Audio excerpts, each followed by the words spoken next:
Y si resulta que el origen es una lavandería, como está claro, Odebrecht fue, entonces quien recibe los fondos lava activos como aquel que se los entrega.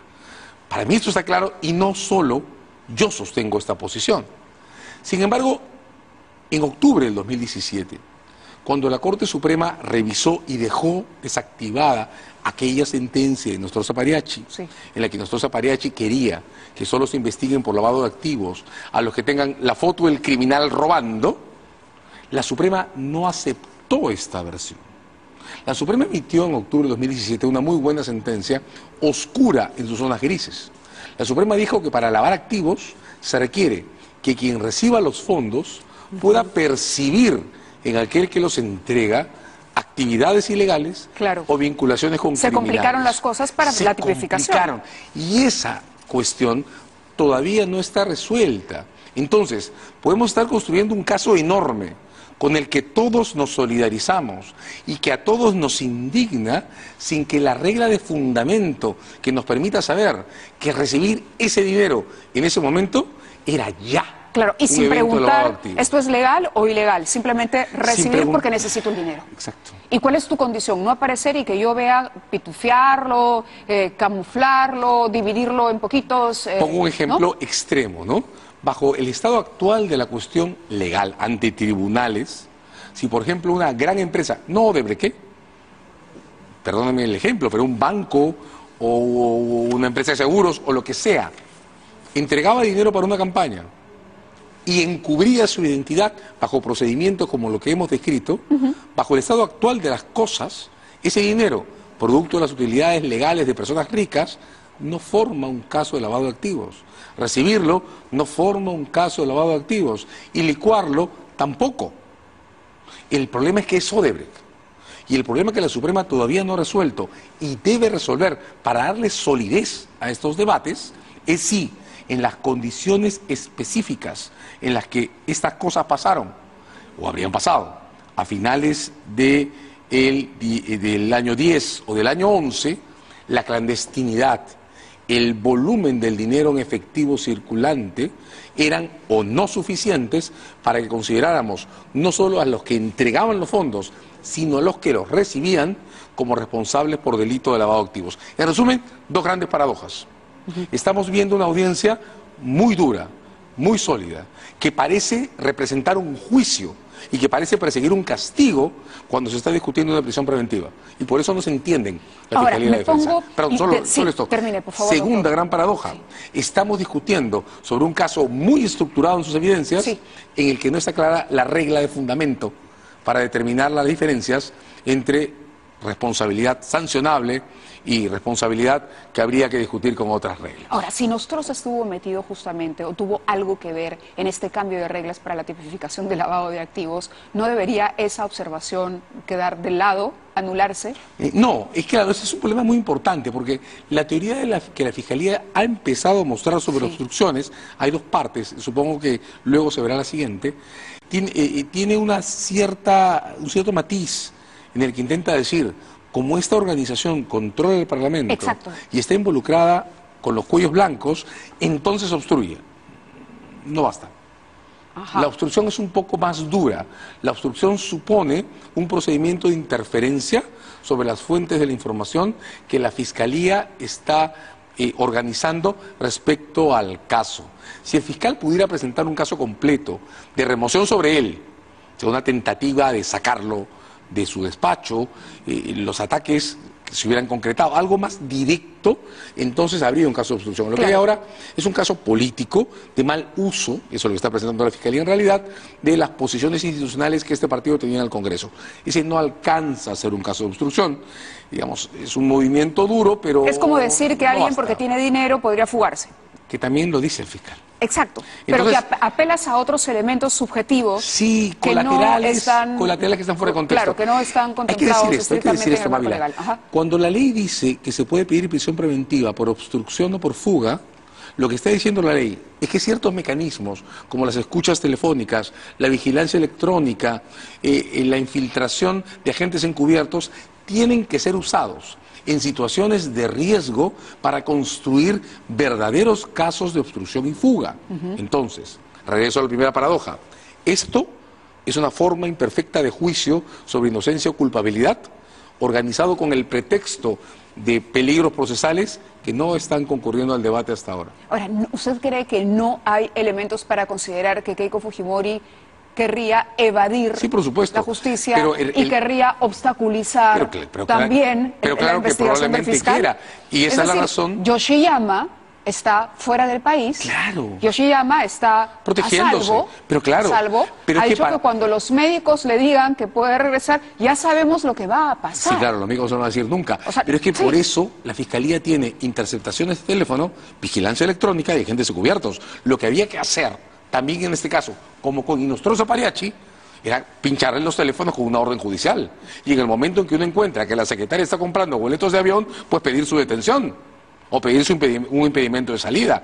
No construir, nunca construir sustituciones teóricas en esos asuntos en los que se requieren verificaciones de hecho. Pero la tiene recontra difícil el fiscal, bajo esa lógica, ¿no? Pero siempre la tiene difícil, pero por eso es fiscal y por eso pagamos todos impuestos para que sostenga la actividad del Ministerio Público. Ahora, por porque ejemplo, se puede hacer. Pasaron tres cosas, ¿no?, en el tema de esta exposición. La explicación es técnica, es larga, pero, a ver, por aquí hay varias cosas. En la audiencia anterior, cuando se considera que Keiko Fujimori debe quedar en libertad tras la detención preliminar, el tiempo que se le da a la Fiscalía realmente fue muy poco. O sea, se exponen todos los argumentos, y claro, uno escuchaba y uno decía, la van a soltar hoy. Sí, claro. Era clarísimo, así como ahora tenemos la sensación de que la van a detener, sí, claro. en ese momento teníamos. Lo otro era que entiendo la detención preliminar en el caso, en el caso de algunos de los imputados, por ejemplo, el caso del señor Silva Checa, cuando ya se estaba elaborando un pedido de prisión preventiva, que no se podía levantar una detención preliminar porque corría en curso ya la otra. Entonces, Sí. ahí no hay una irregularidad, es decir, la sala que los liberó en ese momento, que es la señora María Jessica León Yarango, a quien han vinculado con los cuellos blancos, ¿no debió ella inhibirse de ese proceso? Yo no entiendo. ¿Por qué resuelve una persona ligada a Inostroza Pariachi, ligada a Walter Ríos? ¿Por qué decimos ligada? ¿Perdón? ¿Por qué decimos ligada? Porque el fiscal Porque Pérez Gómez ha le dio con la trabajado, audiencia. no, porque ha sido parte de la Corte, muy cercana. ¿Cuánta gente ha sido parte de la Corte muy decir, cercana en tampoco el es pasado? suficiente para eso. No, bajo ningún concepto. Además, honestamente, con todo el respeto que le tengo a José Domingo Pérez Gómez, me ha parecido ofensivo que se exprese así un vocal de Corte a mitad de audiencias. Ese no es el tema. La cuestión está en que la audiencia, la medida de detención preliminar, sin algo falla es en esto. Cuando uno pide detención preliminar, tiene que explicarle al juez por qué la pide ahora y por qué por 10 días. Eso es todo. No hay que discutir más. La detención preliminar ni siquiera exige ponerse a discutir los fundamentos del caso general. Ya. La cuestión es bien sencilla. ¿Por qué hoy y por qué 10 días? Entonces, una buena justificación de una detención preliminar es decir, por ejemplo, señor, estoy interrogando testigos a los que estoy protegiendo que me han pedido que neutralice el efecto perturbador de esta persona. Yo todavía no puedo decir si lo que tengo en estas testimoniales me va a servir para una prisión preventiva o no, pero para terminar este interrogatorio necesito esta preliminar. Bueno, nada de eso escuchamos en estas audiencias. Escuchamos de nuevo alegaciones sobre el fondo. Entonces, la detención preliminar, en lo particular, me ha parecido o no explicada suficientemente u organizada en función a razones que la Fiscalía no presentó en la audiencia. La preventiva sí. Me queda bastante claro. ¿Le queda claro, doctor, perdone la interrupción, Sí. ahora sí va la pregunta directa, ¿le queda claro que Fuerza Popular recibió ese dinero de Odebrecht? A mí, Sí. en la Sí. impresión que esta audiencia me produce, Sí.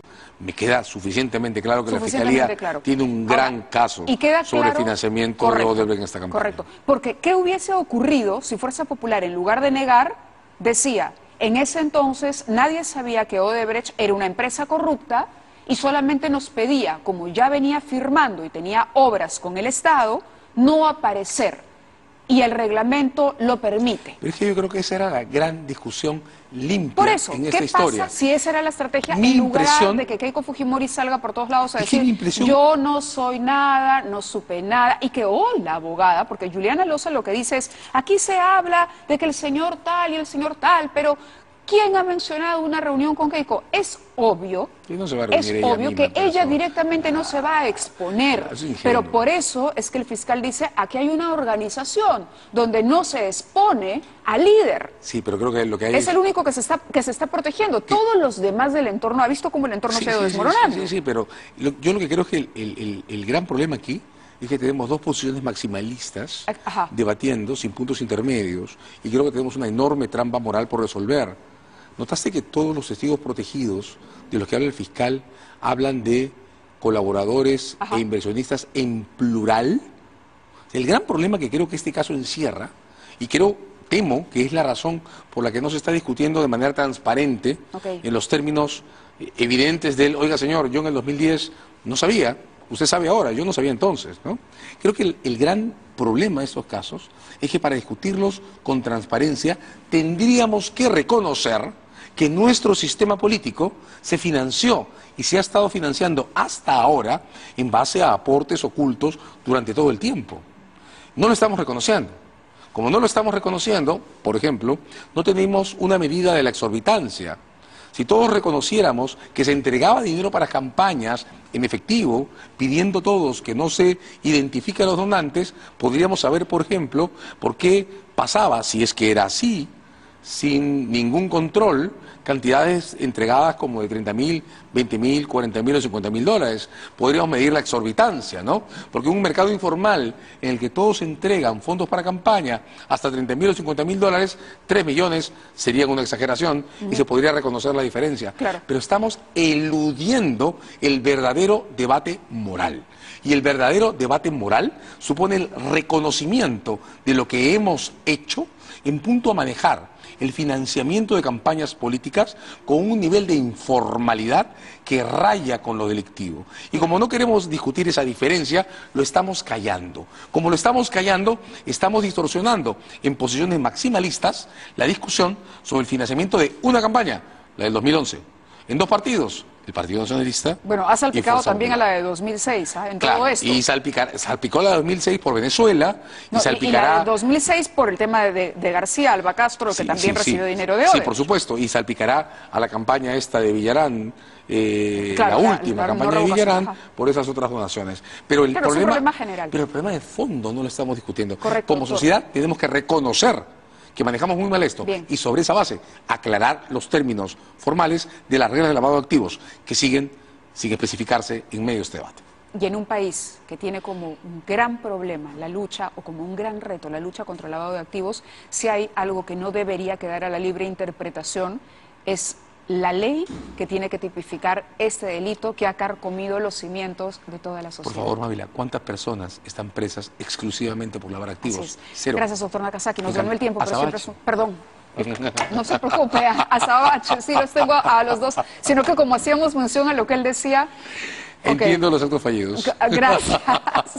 Vamos a la pausa y regresamos con dos